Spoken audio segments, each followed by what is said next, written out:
Glória a Deus, a graça e a paz para você que me ouve nesse momento. A graça e a paz do Senhor Jesus para você que me vê aí na telinha. Você que vai acompanhar essa ministração da palavra do Senhor através do canal. Eu quero que você na sua casa aí abra a sua Bíblia, ou talvez o seu celular, não sei. Abra aí no Evangelho de João, capítulo 5. Eu quero que você leia conosco, Evangelho de João, capítulo 5. Nós vamos ler do versículo 1 até o versículo 9. Vamos ver o que é que Deus tem preparado para nós nessa noite, amém? Evangelho de João, capítulo 5, a partir do verso 1, diz o seguinte: Depois disso, houve uma festa dos judeus, e Jesus foi até Jerusalém. Ali existe um tanque que tem 5 entradas e que fica perto do portão da entrada e que fica perto do portão das ovelhas, aliás. Em hebraico, esse tanque se chama Betesda. Perto das entradas estavam deitados muitos doentes, cegos, aleijados e paralíticos. Esperavam o momento da água, porque de vez em quando um anjo do Senhor descia e agitava as águas. O primeiro doente que entrava no tanque depois disso, sarava de qualquer doença. Entre eles, havia um homem que era doente fazia 38 anos. Jesus viu o homem deitado e, sabendo que fazia todo esse tempo que ele era doente, perguntou: Você quer ficar curado? Ele respondeu: Senhor, eu não tenho ninguém para me pôr no tanque quando a água se mexe. Cada vez que eu tento entrar, outro doente entra antes de mim. Então Jesus disse: Levante-se, pegue a sua cama e ande. E no mesmo instante, o homem ficou curado, pegou a sua cama e começou a andar. Louvado e engrandecido seja o nome do Senhor. Para quem não sabe, ali aquele tanque de Betesda. Betesda significa lá em hebraico misericórdia, casa de misericórdia. Amados, eu quero trazer para você nesse momento, esse tanque de Betesda hoje, essa casa de misericórdia, representa a casa do Senhor hoje. Esse lugar onde nós estamos, o templo, a casa do Senhor, é o lugar de misericórdia. É a casa onde você que está doente entra e encontra cura. É a casa onde você que está aflito, onde a tua alma está amargurada, e você entra pelas portas da casa do Senhor e encontra a ajuda do Senhor. Essa aqui é a casa de misericórdia. Mas lendo esse texto, eu tirei aqui 4 lições, aliás 5 lições desse texto, onde ali quando eu estava meditando nessa palavra, Deus estava trazendo a minha memória. E a primeira lição que eu trago para mim e para você que está me vendo nesse momento, é que esse lugar que significa casa de misericórdia, que era o tanque de Betesda, de misericórdia só tinha um nome. Porque ali era cada um por si. Aquele homem estava há 38 anos querendo a sua cura, procurando a sua cura, a libertação daquela enfermidade. Mas a palavra do Senhor diz que cada vez que ele chegava ali e que o anjo vinha e agitava aquela água, ele tentava entrar, mas os mais espertos chegavam na frente dele. Eu creio que ali existia toda espécie de enfermidade, pois a própria palavra do Senhor já nos diz isso. Ali com certeza tinha surdos, ali com certeza tinha paralíticos, totalmente paralíticos, ali com certeza tinha cegos, coxos, que é o mesmo manco. Tinha ali pessoas de enfermidade que não era tão grave como aquele paralítico. Pessoas que só tinham, vamos dizer, a surdez, mas que não tinham coragem de chegar, ou compaixão, essa é a palavra mais certa, de chegar para aquele homem e dizer: pode ir na minha frente. Eu espero. E assim é a humanidade hoje. As pessoas não querem se preocupar com o problema do outro, com a enfermidade do outro, porque quando elas olham e elas falam o seguinte: eu já tenho um problema demais. Então, misericórdia é uma palavra que está muito escassa hoje. Mas para a glória e honra do nome do Senhor, nós estamos no lugar onde nós podemos chamar casa de misericórdia. A casa do Senhor é onde nós aprendemos a ter misericórdia do irmão, misericórdia do drogado que entra, da prostituta, do bêbado. Oh, aleluia. Então é nessa casa que nós temos sim o privilégio de dizermos: nós estamos no lugar que existe misericórdia. Então a primeira lição que eu tirei desse texto aqui, casa de misericórdia, onde chamava ali o tanque de Betesda, tinha misericórdia só no nome, porque as pessoas não tinham misericórdia nenhuma umas das outras. Segunda lição, no tanque de Betesda havia somente a cura física, mas não havia o encontro com Deus.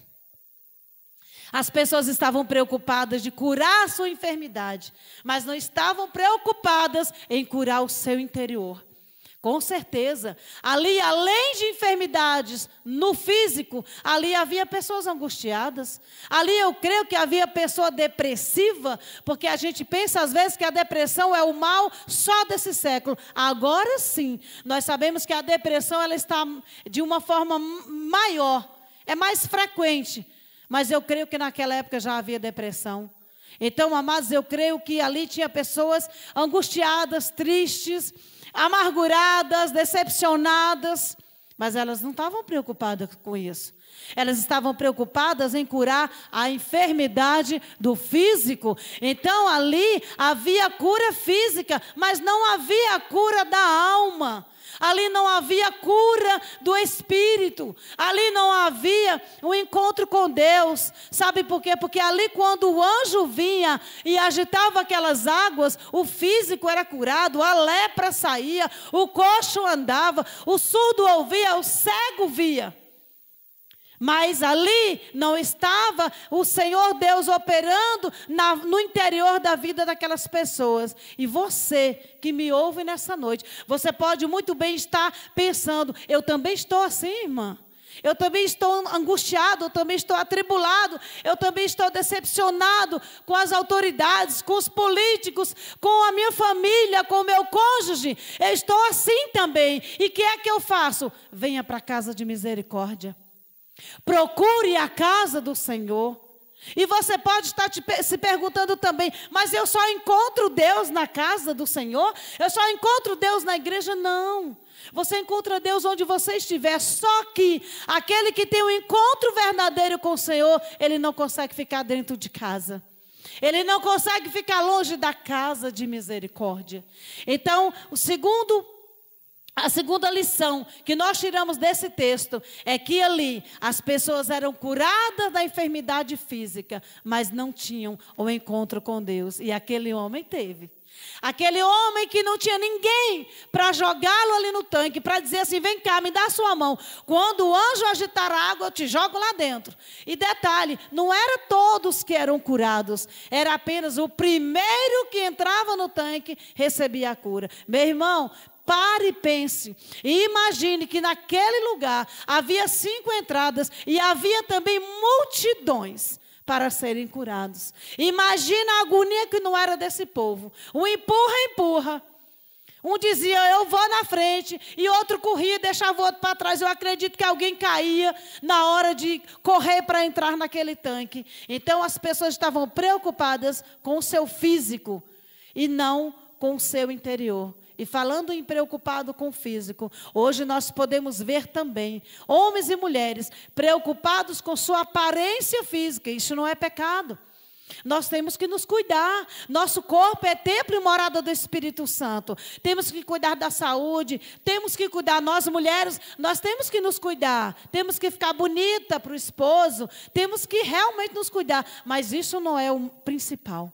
E hoje as pessoas estão preocupadas com o físico, alimentam o ego, querem a todo custo serem belas ou belos por fora, mas esquecem que muitas das vezes nós nos parecemos como sepulcros caiados, pintados por fora e podres por dentro. Terceira lição que eu tiro desse texto é que este enfermo, ele era perseverante. Ele acreditava com todas as suas forças que um dia ele ia ser curado. Oh, meu amado, minha amada, eu acredito que ali, durante aquele tempo que aquele homem vivia ali, procurando a sua cura, quantas vezes, a Bíblia não diz, mas eu acredito, que quantas vezes pessoas não chegaram para ele e disseram, desiste, meu irmão, você não vai conseguir não. Você não está vendo que você nessa cama, você jamais vai chegar a uma dessas entradas aí? Para se lançar dentro desse tanque, sempre vai ter um esperto mais do que você. Vai embora para casa. Pede alguém para vir te buscar com essa maca, com essa cama, com esse leito aí. Não sei como é que está na sua versão bíblica. Quantas vezes, mas eu acredito também que esse homem respondeu muitas e muitas vezes, daqui eu não saio. Daqui ninguém me tira. Daqui eu não saio enquanto eu não receber a minha cura. Enquanto eu não ver o meu milagre. E é assim que eu e você precisamos estar. Perseverantes. Quando alguém chegar para você, meu irmão, chegar para você, minha irmã, que está ouvindo essa palavra agora, e disser, desiste, porque esse milagre você não vai chegar lá. Desiste dessa porta de emprego, você não vai conseguir. Desiste de ser um ministro de louvor, você não sabe nem cantar direito. Quando eu aceitei Jesus, eu com 17 anos de idade, eu morava no Nordeste, eu não morava aqui no Goiás. E com 17 anos de idade, eu participei de um festival de música. E naquela época eu fui escolhida e eu entrei em uma banda. E com 17 anos eu comecei a cantar para Satanás. Hoje eu sei que eu cantava para o inimigo. Naquela época não, era tudo de bom. E fiquei até os 19 anos. 19 anos eu casei. Meu esposo já mexia com banda. Entrei, saí de uma banda e entrei em outra. E fiquei assim até 1994. Quando foi em março de 1994, está com 26 anos, quase 27, o Senhor me encontrou. E o Senhor já queria me encontrar há muito tempo, mas eu fugia. Quantas noites, quantos livramentos o Senhor me deu, livramentos de acidentes, quando a gente voltava ali com a banda, e quantas vezes o Senhor me livrou de acidente, balas perdidas. Quem é mais antigo aqui sabe que antigamente Natal, esquina sul, teve vez de amanhecer 4 mortos. E eu vi isso, não só uma vez. Então o Senhor me livrou. Mas em março de 1994 o Senhor me encontrou. E até hoje eu louvo a esse Deus maravilhoso. O Senhor me tirou um câncer da garganta em 2001. Eu não sabia que eu estava, mas Satanás estava querendo colocar para parar o meu louvor. E até hoje o Senhor tem me sustentado. É por isso, meu irmão, minha irmã, que eu digo a você que você tem que ser igual esse enfermo aqui. Você tem que ser perseverante. Não chegou a tua bênção ainda? Continue orando. Não chegou o teu milagre ainda? Continue crendo. Não chegou a porta, ainda não se abriu. O casamento ainda não chegou. Aquele cargo que você tanto almeja na casa do Senhor, ainda não chegou para você, ainda não te deram, espera. Esse homem esperou 38 anos. Sabe o que é isso? Não são 38 dias. 38 anos, até que além dele encontrar o milagre, ele encontrou o dono do milagre. Aquelas pessoas ali só receberam o milagre. Ele recebeu o milagre e o dono do milagre. Louvado seja o nome do Senhor. A quarta lição. Este homem era um homem educado, era um homem respeitado. No mesmo texto aqui, João, o versículo 6 e 7 diz o seguinte: Jesus viu o homem deitado e, sabendo que fazia todo esse tempo que ele era doente, perguntou: você quer ficar curado? E ele respondeu: Senhor, eu não tenho ninguém para me pôr no tanque quando a água se mexe. Olha só a pergunta que Jesus fez para esse homem. Um homem que havia 38 anos paralítico. E Jesus chega para esse homem e pergunta: você quer ser curado? Parece uma ironia essa pergunta, né? E olha, nós não devemos esquecer que esse homem ainda não conhecia Jesus. Ele não tinha conhecimento do mestre. E quando Jesus chega para ele, se fosse um homem mal educado, há 38 anos, eu creio que aquele homem já deveria ter, estar cansado. Não estava sem esperança, mas estava cansado. O físico estava cansado, talvez até o espírito estivesse cansado de tanto esperar a cura e ela não via. Se fosse outro homem mal educado, ele teria respondido: uai, que pergunta é essa? Que pergunta é essa? O senhor pergunta se eu quero ser curado? Sendo que eu estou enfermo há 38 anos. Mas não, esse homem aqui nos traz uma grande lição. Ele era um homem educado, ele era um homem respeitador. Olha só a resposta que ele deu: Senhor, eu não tenho ninguém para me pôr no tanque quando a água se mexe. Ele ainda não conhecia Jesus, ele ainda não tinha um conhecimento do mestre, mas ele tratou Jesus como Senhor. Ele foi um homem educado, ele foi um homem respeitador. Ele viu ali, ele sentiu, eu creio, que ali estava na frente dele alguém muito importante. Quinta lição: se no tanque de Betesda apenas o primeiro era agraciado, no reino de Deus todos são agraciados, abençoados e curados pelo Senhor. Aleluia. No tanque de Betesda havia acepção. Ali era um certo tipo de acepção. Os mais fortes, os mais espertos entravam no tanque e recebiam a cura. No reino de Deus não. Aquele que se achega a Jesus, ele é agraciado, ele é curado, ele é restaurado, ele é transformado. No reino de Deus tem lugar para todo mundo. Aleluia. Louvado seja o nome do Senhor. E eu creio que você que me ouve nessa noite, você deve estar perguntando: irmã Rosinha, é muito bom receber um milagre. Eu quero muito receber um milagre. E eu creio, meu irmão, minha irmã, que você já recebeu. Todos nós vivemos um milagre a cada dia. Quando eu abro os meus olhos de manhã, quando você abre os seus olhos de manhã, quando você levanta, abre os olhos e vê o sol ou a chuva, dependendo do dia, é um milagre. Deus está operando um milagre na sua vida. Mas assim como eu, você também tem desejo de receber tais milagres. Sei lá, o milagre de uma enfermidade, a cura de uma enfermidade, o milagre de ver um filho voltar para a casa do Senhor, de ver o esposo, de ver a esposa se rendendo aos pés do Senhor. Então o que é que eu faço?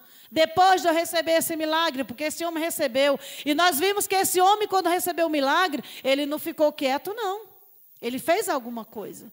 Há um hino que ele tem no Cantor Cristão e também tem na harpa, e eu gosto muito dele, quando ele diz assim: morri na cruz por ti, morri para te salvar. Aí o coro desse hino diz: morri na cruz por ti, que fazes tu por mim? Jesus pergunta nessa noite: eu já morri por você. Eu já dei minha vida por você. O que é que você tem feito para mim? O que é que você tem feito nessa terra por mim? Então você que vai receber um milagre, tome posse nessa noite dessa palavra, fala: Senhor, eu quero o meu milagre. Mas eu te pergunto, quando você receber o milagre, o que é que você vai fazer para Jesus? E eu trago aqui 3 dicas que Jesus deu, ordem para esse homem e que serve para nós. Primeira coisa: hoje muitos cristãos estão paralisados, quietos, mesmo depois de ter recebido o milagre. Muitos têm suas pernas perfeitas, seus braços perfeitos, têm sua mente perfeita, o cérebro perfeito, mas está paralisado. Não tem feito nada, estacionou, estagnou, não fez mais nada para o Senhor. Então a primeira dica foi o que o Senhor Jesus fez para aquele homem: pegue a sua cama. É a primeira ordem de Jesus, quando ele entrega o milagre para aquele homem. No versículo 8. Por que Jesus pediu para o paralítico carregar a cama? Eu tenho 2 respostas. Primeiro, a cama representava o seu testemunho de milagre. O milagre que ele iria contar a partir dali. No dia que você receber seu milagre, em nome de Jesus, comece a testemunhar o que Jesus fez na sua vida. Muitos têm recebido bênçãos e mais bênçãos, mas quando chegam na casa do Senhor e o pastor ou o dirigente pergunta: alguém tem algum testemunho para contar? A pessoa se cala. Testemunho não é para ficar calado.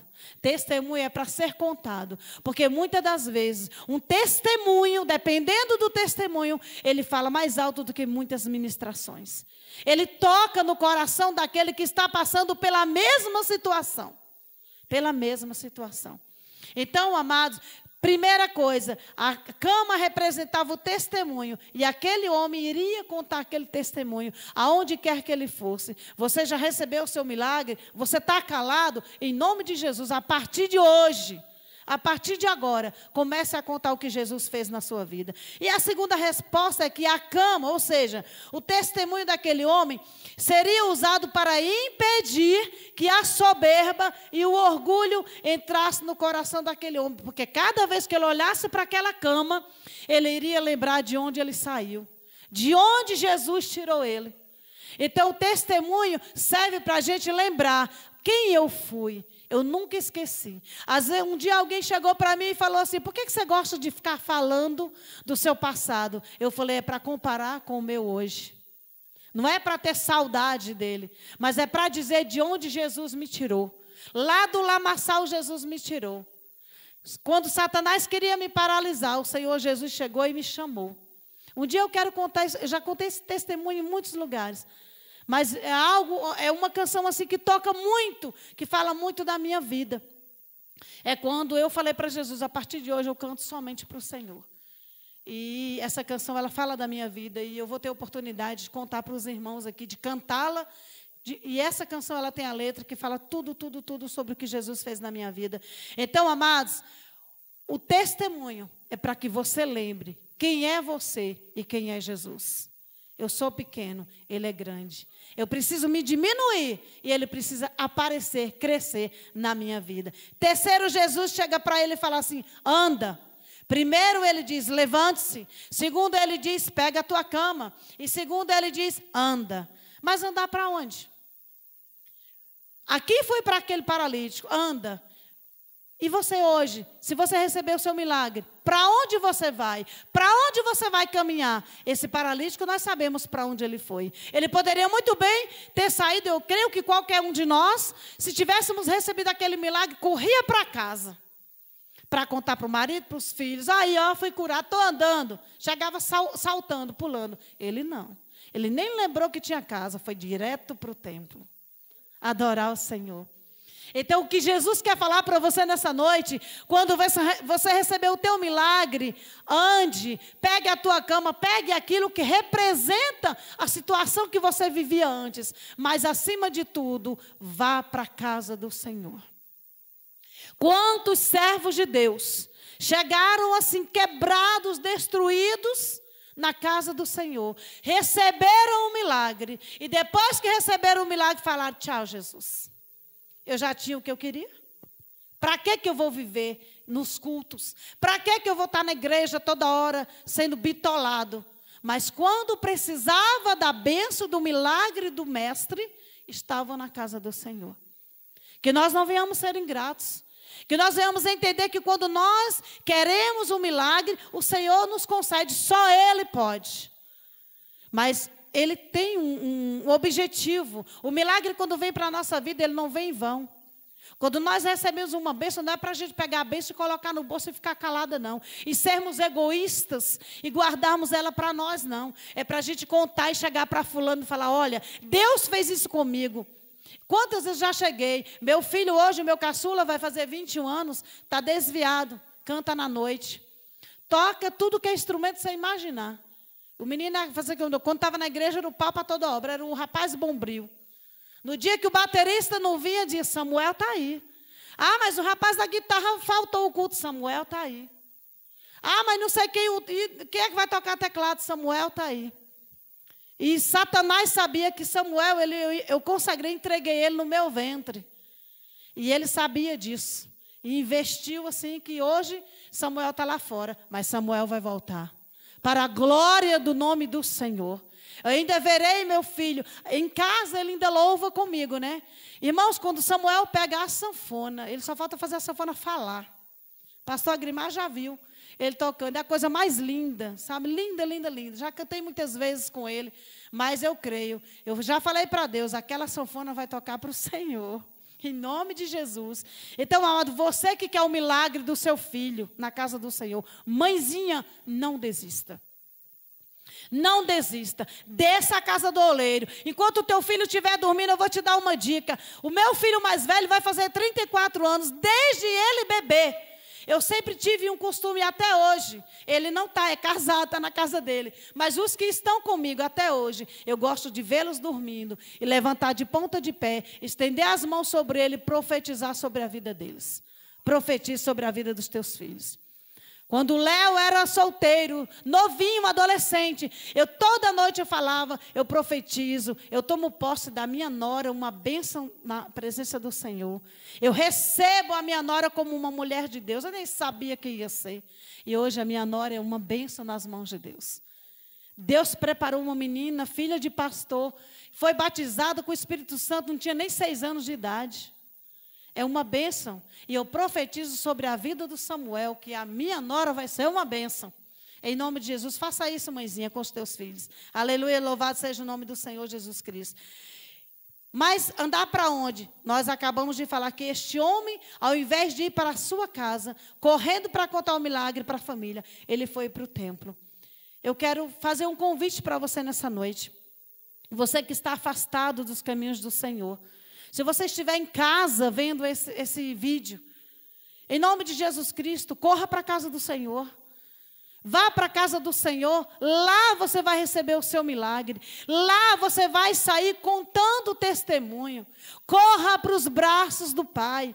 Porque assim como Deus teve misericórdia desse homem, Deus tem misericórdia de você se você chegar até Ele. Achegai-vos a mim e eu vos chegarei a vós, assim diz o Senhor.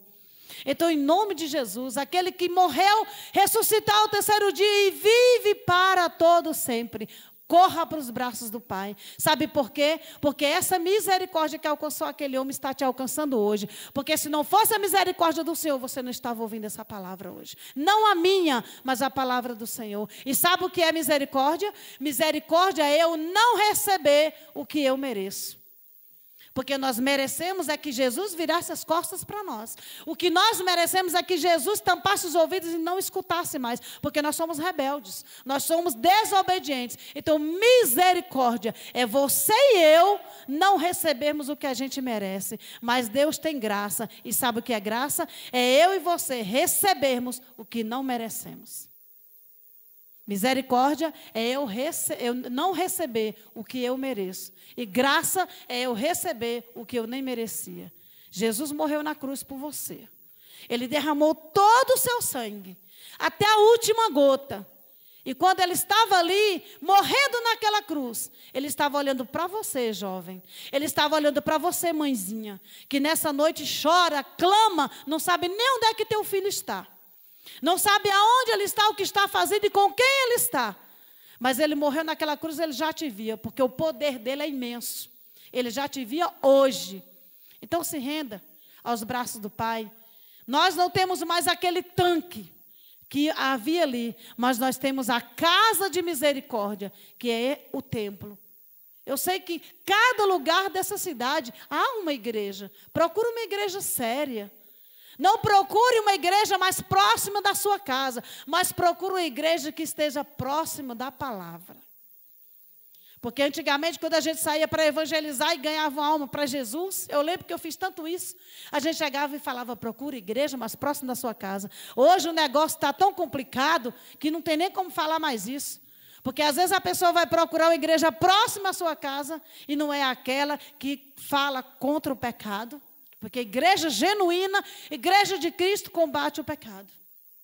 Igreja verdadeira faz o que Jesus ensina, foge de toda a aparência do mal.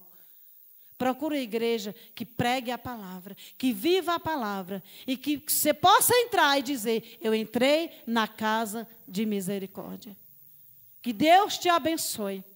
Que Deus estenda as tuas mãos sobre ti, porque a palavra do Senhor diz que os ouvidos de Deus não estão tampados para que não possa ouvir, e nem Ele está com as mãos encolhidas para que não possa abençoar. Mas a minha e a tua iniquidade faz separação entre nós e Deus. Que a partir de hoje você não permita mais que essa iniquidade te separe de Deus, mas se achegue a Ele, porque no momento que você se achegar e se render, as mãos dele se estendem sobre você, e os ouvidos se inclinam para ouvir o teu clamor e te atender e operar um milagre. Amém? Que o Senhor Jesus vos abençoe. Essa oportunidade eu agradeço de uma forma tremenda, e eu creio que a partir de hoje a tua vida vai mudar, em nome de Jesus. Amém?